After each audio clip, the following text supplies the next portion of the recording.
সম্প্রতি আমেরিকান সৈন্যরা ভেনেজুয়েলায় হামলা করে প্রেসিডেন্ট এবং ফার্স্ট লেডিকে ধরে নিয়ে গেছে। বিষয়টি নিয়ে গোটা পৃথিবীতে তোলপাড় চলছে। এ বিষয়ে আপনার মন্তব্য জানতে চাই। প্রিয় দর্শক, এ বিষয় নিয়ে অন্য 10 জনের মন্তব্যের চাইতে আমার মন্তব্য কোনো ব্যতিক্রম বা ভিন্ন কোনো মন্তব্য নয়। ভেনেজুয়েলার প্রেসিডেন্টকে ধরে নিয়ে যাওয়া হয়েছে, তার ব্যাপারে নানান নেগেটিভ মন্তব্য আছে।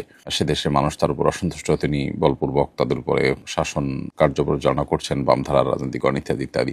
তার ভিতরে অনেক নেগেটিভিটি থাকতে পারে, কিন্তু তাই বলে আরেক দেশের প্রেসিডেন্ট বা আরেক দেশ থেকে সৈন্যরা হামলা করে একটা দেশের প্রেসিডেন্টকে তুলে নিয়ে যাবে, এটা বোধহয় পৃথিবীর ইতিহাসে প্রথম ঘটেছে।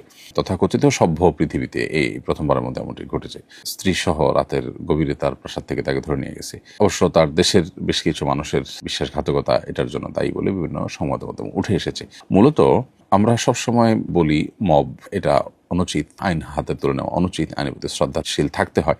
এখন কোনো কারোর ব্যাপারে যদি অভিযোগ হয়, অভিযোগ হলে তাকে প্রনিয়মতন্ত্র, আন্তর্জাতিক আইন কোনো কিছু না মেনে যদি তাকে তুলে এনে যা খুশি তা করা যায়, আমার মনে হলো আর আমি ধরে নিয়ে আসলাম, এর বিচার শুরু করে দিলাম, তাহলে এটা যদি জায়েজ হয় বা এটা যদি বৈধ হয়, তাহলে সেক্ষেত্রে মবে কি দোষ করেছে? তাহলে কি ব্যাপারটা এরকম যে যারা শক্তিশালী, যারা পাওয়ারফুল, তাদের জন্য আইনের প্রতি শ্রদ্ধা এগুলোর কোনো দরকার নাই?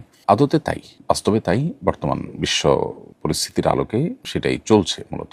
অর্থাৎ যে সমস্ত মুখে আমরা নীতি বাক্য শুনে থাকি, স্লোগান শুনে থাকি অনেক সুন্দর সুন্দর, এগুলো বেশিরভাগই মুখরোচক, এগুলো বেশিরভাগই প্রতারণা। কখনো গণতন্ত্র, কখনো অধিকার, কখনো শান্তি রক্ষা ইত্যাদির নামে পৃথিবীতে সক্ষমতা আছে, যাদের সেই পাওয়ার আছে, তারা লুটতরাজ করা, অন্যদের সম্পদ দখল করা, সাম্রাজ্যবাদ বিস্তার করা, মাস্তানি করা, এটাই মূলত চলছে। বাকি লোকগুলো আসলে সহজ সরল বা তাদেরকে একরকমের বলতে পারেন বোকাশোকা বানিয়ে রাখার একটা প্রচেষ্টা চলছে। এটা এখন ওপেন সিক্রেট। কিন্তু দুর্ভাগ্যজনক বাস্তবতা হলো যে বেশিরভাগ মানুষজন, পৃথিবীতে আমরা যারা বসবাস করছি, আমরা এই জিনিসটা বোঝার চেষ্টা করি না। এ ধরনের ঘটনাগুলো মূলত আজকের পৃথিবীর এই তথাকথিত সভ্যতা, অধিকার কপচানোর যে বিষয়গুলো আছে, কোরআন হাদিসের অনেক বিষয়ের সাথে দেখবেন যে অধিকারের সংঘর্ষ দিয়ে কোরআন হাদিসকে ভিলেন বানানোর বা ইসলামকে ভিলেন বানানোর, ইসলামের বিধিবিধানকে ভিলেন বানানোর বা আসামের কাঠগড়া করার একটা চেষ্টা আমরা দেখি। অথচ এই পুরো আয়োজনটাই, এই অধিকার, শান্তি রক্ষা ইত্যাদি ইত্যাদি এদের নামে পুরো আয়োজনটা, এখানে দৃশ্যমান কিছু হয়তো ভালো কাজ আমরা দেখতে পাই, মূলত পুরো আয়োজনটাই হলো মাস্তানি এবং দখলদারিত্ব এবং সাম্রাজ্যবাদ প্রতিষ্ঠার চেষ্টা মাত্র। আফ্রিকাতে কি হচ্ছে শান্তি রক্ষার নামে, আমরা কে না জানি সেটা। গোটা পৃথিবী জুড়ে আজ যা চলছে, এই সবগুলোরই একটা বহিঃপ্রকাশ এই ঘটনার মধ্য দিয়ে হয়েছে। অন্যরা হয়তো যেটা একটু ঘুরিয়ে ফিরিয়ে ইনিয়ে বিনিয়ে বা একটু কৌশলে করে, এটা হয়তো খুব প্রকাশ্যে স্পষ্টভাবে হয়েছে, জাস্ট এইটুকু পার্থক্য।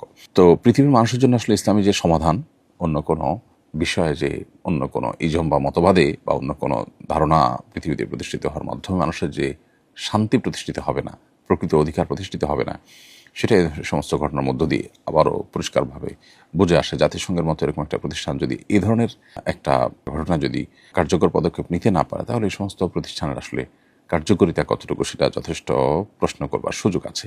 আমাদের ভুলে যাওয়া উচিত হবে না যে শতাব্দীর সবচেয়ে ভয়াবহতম বর্বরতা ফিলিস্তিনবাসীর উপর চলছে, সেটা ভেনেজুয়েলার তুলনায় অনেক বেশি, অনেক ভয়ঙ্কর। অথচ সেটাকে আমরা দেখে না দেখার ভান করছি এবং গোটা পৃথিবীর মানুষের কাছে সহনীয় হয়ে গেছে। যারা করছে, গোটা পৃথিবীর চারপাশ থেকে একটা নরক তৈরি করে একটা এলাকাকে সম্পূর্ণ মাস্তানি এবং গায়ের জোর থেকে যা খুশি তা করার চেষ্টা চলছে এবং সেটাকে পৃথিবীর শক্তিশালী দেশগুলো বিভিন্নভাবে সমর্থন করে যাচ্ছে। এখান থেকেও কি তাদের আসল রূপ, তাদের প্রকৃত চেহারা প্রকাশ পায় না? আল্লাহ তাআলা আমাদেরকে হেদায়েত দান করুন এবং বুঝার তৌফিক দান করুন।